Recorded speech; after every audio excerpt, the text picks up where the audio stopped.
जीव दो प्रकार के होता है। जीव एक होता है स्वपोषी, पहला होते हैं स्वपोषी और दूसरे होते हैं परपोषी। दूसरा परपोषी, पहला स्वपोषी और दूसरा परपोषी। पहला स्वपोषी और दूसरा परपोषी। इधर का आ रहा है कि नहीं, 1 मिनट।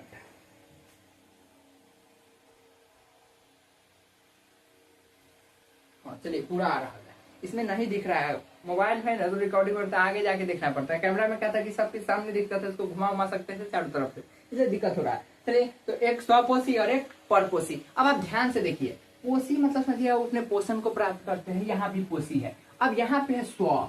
स्व मतलब होता है खुद, स्व मतलब खुद।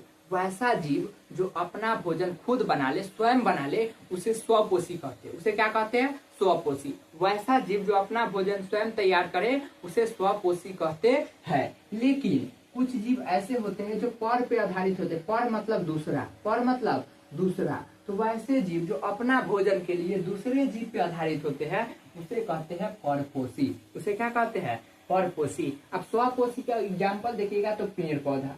पेड़ पौधा, पेड़ पौधा क्या करते हैं? अपना भोजन स्वयं बनाते हैं प्रकाश संश्लेषण अभिक्रिया द्वारा, और स्वयं बनाकर वो स्वयं खाते हैं। तो जो अपना भोजन स्वयं बनाते हैं उसे क्या बोलते हैं? स्वपोषी। तो पेड़ पौधा क्या है? स्वपोषी। ऐसे कई जीव अलग अलग होते हैं जो स्वपोषी में आते हैं। इसके अतिरिक्त है परपोषी में तो मानव, हम लोग अपना भोजन स्वयं नहीं बनाते, हम लोग दूसरे भोजन पर आधारित है। कोई शाकाहारी होंगे, कोई सर्वाहारी होंगे। तो जो सर्वाहारी होंगे वो साग सब्जी भी और मीट मछली भी खाते होंगे, और जो शाकाहारी होंगे केवल साग सब्जी खाते होंगे। जो मांसाहारी जीव होंगे जैसे शेर, बाघ, ये सब, तो वो सब क्या करते हैं? केवल मांस को खाते हैं। तो वो अपना भोजन स्वयं नहीं बना रहे, दूसरे जीव पे आधारित है। तो वैसे जीव को, यानी पर मतलब दूसरा पे आधारित है, उसे कहते हैं परपोषी। जैसे मानव हो गया, शेर हो गया, गधा हो गया, बिलाई हो गया, ये सब क्या है? परपोषी है। जानवर, जानवर लिख देते सोचिए, जानवर क्या है? परपोषी। और यहाँ पे है पेड़ पौधा स्वपोषी। एक जीव है जिसका नाम है युगलीना। युगलीना, युगलीना एक ऐसे जीव है, युगलीना एक ऐसे जीव है जो सूर्य के प्रकाश की उपस्थिति में अपना भोजन स्वयं बनाता है, तो वो स्वपोषी है। और जब सूर्य का प्रकाश नहीं पड़ता है तो वो अपना भोजन नहीं बनाकर दूसरे जीव का ग्रहण करता है, दूसरे चीज पे आधारित होता है, तो वो परपोषी भी है। तो युगलीना एक ऐसे जीव है जो स्वपोषी और परपोषी दोनों में आते हैं। युगलीना किस में आते हैं? तो स्वपोषी और परपोषी दोनों जीव में आते हैं। युगलीना स्वपोषी और परपोषी दोनों जीवों में आते हैं। हमें उम्मीद है आप लोग को यहाँ तक में कोई दिक्कत नहीं होंगे, यहाँ तक में कोई दिक्कत नहीं होंगे। चलिए आगे बढ़ते हैं। तो स्वपोषी समझ में आ गया होगा। प्रकाश संश्लेषण क्या होता है ये आपको 9वां में अच्छा से पढ़ना है। अब है मृतजीवी। अब एक है इसमें मृतजीवी, एक क्या है? मृतजीवी। परपोषण के ही रूप है मृतजीवी। परपोषी का रूप क्या है? मृतजीवी। अब ये मृतजीवी क्या है? तो वैसे जीव जो मृत शरीर को खाता हो, मरा हुआ शरीर को खाता हो, मरे हुए जीव को खाता हो, उसे कहते हैं मृतजीवी। जैसे देख लीजिए आप लोग कवक देखे होइएगा, कवक, कवक भी मरे हुए चीजों को खा जाते हैं, तो वो क्या है? मृतजीवी। कवक क्या है? मृतजीवी, मरे हुए चीज को खा जाते हैं। बैक्टीरिया हो गया, वायरस हो गया, ये सब क्या है? मृतजीवी है। विषाणु, ये क्या है? मृतजीवी है। तो विषाणु हो गया, जीवाणु हो गया, बैक्टीरिया हो गया, प्रोटोजोआ हो गया, ये सब मृतजीवी है, यानी मरे हुए चीज को खाते हैं। तो मरे हुए जीव को ग्रहण करते उसे ही मृतजीवी कहते हैं। उसे क्या कहते हैं? मृतजीवी। उसे क्या कहते हैं? मृतजीवी। यहाँ तक कोई दिक्कत नहीं ना?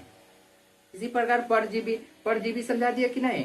जो अपना भोजन दूसरे जीव से प्राप्त करते उसे परजीवी कहते हैं। जैसे परपोषण था ना वहाँ पे, तो परपोषी, तो उसी प्रकार परजीवी, परजीवी यानी वैसा जीव जो अपने भोजन के लिए किसी अन्य जीव पे आधारित हो उसे क्या कहते हैं? परजीवी। जैसे देखिए मानव, मानव परजीवी है, वो अपने भोजन के लिए किसी अन्य जीव पे आधारित है। पेड़ पौधा भी जीव है, जो जीव जंतु है तो उस पे आधारित है। और देख लीजिए जानवर, जानवर भी अपने भोजन के लिए अन्य जीव पे आधारित होते हैं, उसे क्या कहते हैं? परजीवी। एक है प्राणी संपोषण, तीसरा क्या है? प्राणी संपोषण। प्राणी संपोषण, प्राणी संपोषण।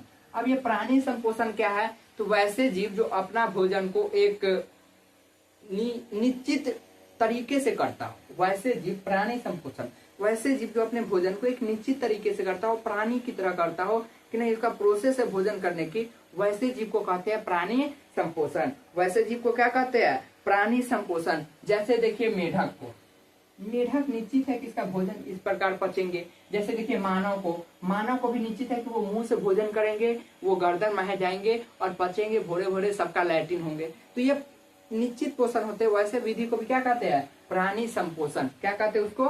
प्राणी संपोषण। यानी एक निश्चित विधि द्वारा व्यक्तियों के शरीर में जिस जीव में पोषण होता है उसे कहते हैं प्राणी संपोषण। लेकिन अमीबा जो होता है ना, छोटा अमीबा, वो अमीबा क्या करते हैं? वो भी ऐसी भोजन करते हैं। मतलब अमीबा का भोजन की बात करें तो अमीबा का आकार निश्चित नहीं होता है। अमीबा का आकार निश्चित नहीं होता है। अमीबा का आकार निश्चित नहीं होता है। वो क्या करेगा? तो यहाँ पे भोजन है ना, तो सबसे पहले ये कूट कैसे बनाएगा? इसे कहते हैं कूटपाद। इसे क्या कहते हैं? कूटपाद। कूटपाद। तो अमीबा अपना भोजन किसके द्वारा पकड़ते हैं? तो कूटपाद के द्वारा। किसके द्वारा पकड़ते हैं? कूटपाद के द्वारा। अमीबा अपना भोजन किसके द्वारा पकड़ते हैं? कूटपाद के द्वारा पकड़ते हैं। याद रखिएगा ये कूटपाद है। अब क्या होगा? भोजन अमीबा अपने शरीर में रख लेगा, ऐसे करके अब फिर उसको पचा के निकाल देगा। समझ में आया कि नहीं? तो ये है अमीबा को भोजन करने की विधि।